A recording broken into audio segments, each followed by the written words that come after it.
There are some very specific and important points that need to be discussed before the introduction of the various products.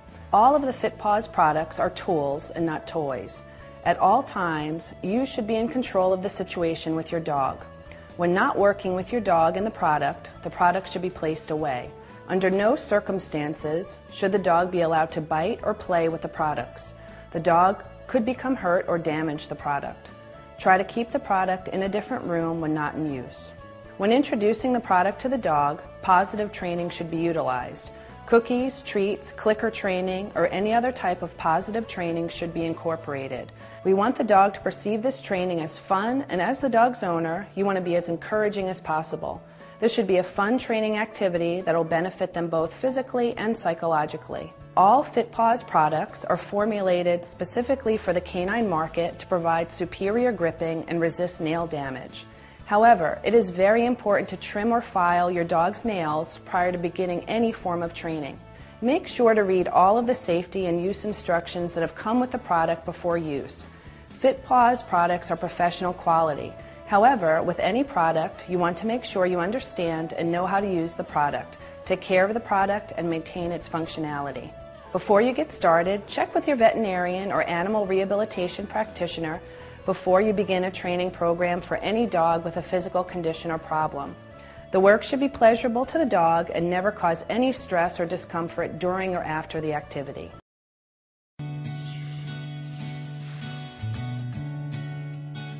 This is the FitPAWS Donut, and this is an alternative for smaller dogs and for puppies rather than the egg or the peanuts.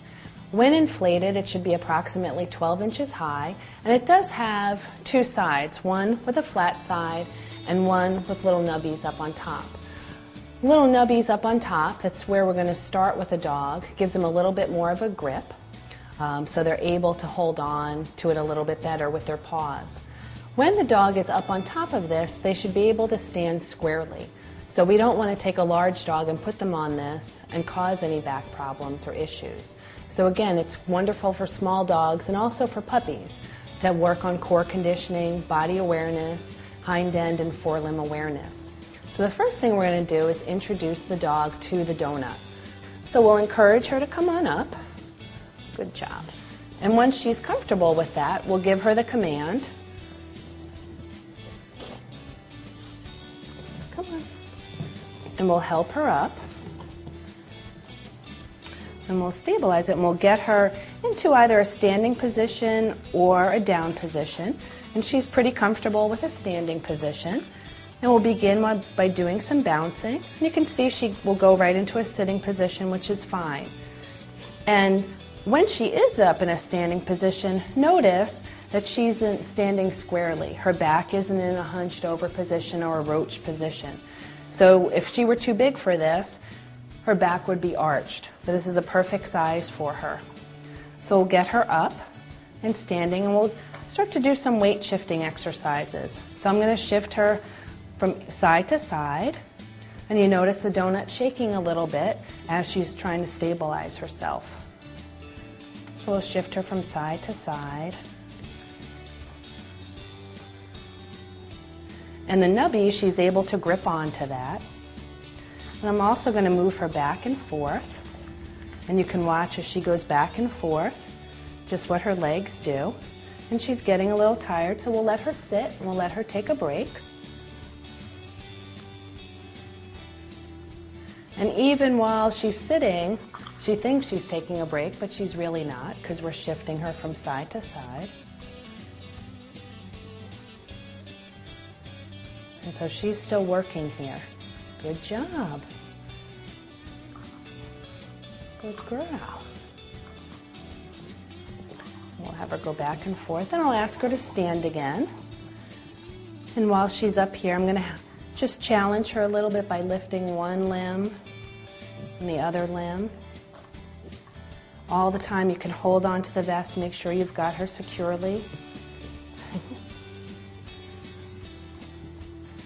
Good job.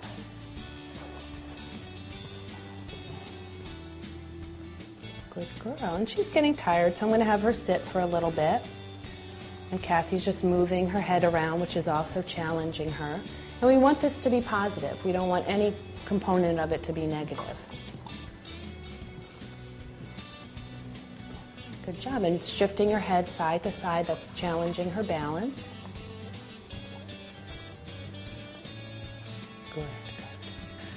Even if your dog is too large to get all 4 feet up on the donut, you can still use the donut with a medium dog or a large dog for strengthening its rear end. This is very appropriate for a dog with hind end weakness, say with canine hip dysplasia, recovering from cruciate disease, has bad knees or bad ankles or hocks. It's very beneficial. And what you'll do is invite the dog to put its front 2 feet up onto the donut. So have them come up. Miles, come on and step up. Make sure it's secure and have them stand up. There we go. You can hold on to with the harness. But while they're standing up here, so you've got his front 2 feet on and his rear is on the back, and I can have him do various weight shifting exercises. He can do little puppy push-ups, so he can come down and up all the time, putting weight onto the rear legs. And again, this is great with a dog that has a weak rear end for whatever reason. It's also very safe. When the dog has had enough, they'll just step off. So you don't have to worry about hurting the dog as long as you don't push them too much. You want to be aware of when your dog is starting to fatigue. Some of the signs that you may see are excessive panting, so your dog starts to pant excessively. Some other things are loss of concentration. The dog is having difficulty doing what you're asking them to do. Some other signs include just lying down on the piece of equipment. They may want to get off the equipment. So when they start to show these signs of fatigue, it's time to start cooling down and asking them to get off the equipment. You don't want to push them beyond this. Thank you for buying FitPAWS canine conditioning equipment. If you have any questions, please go to www.fitball.com.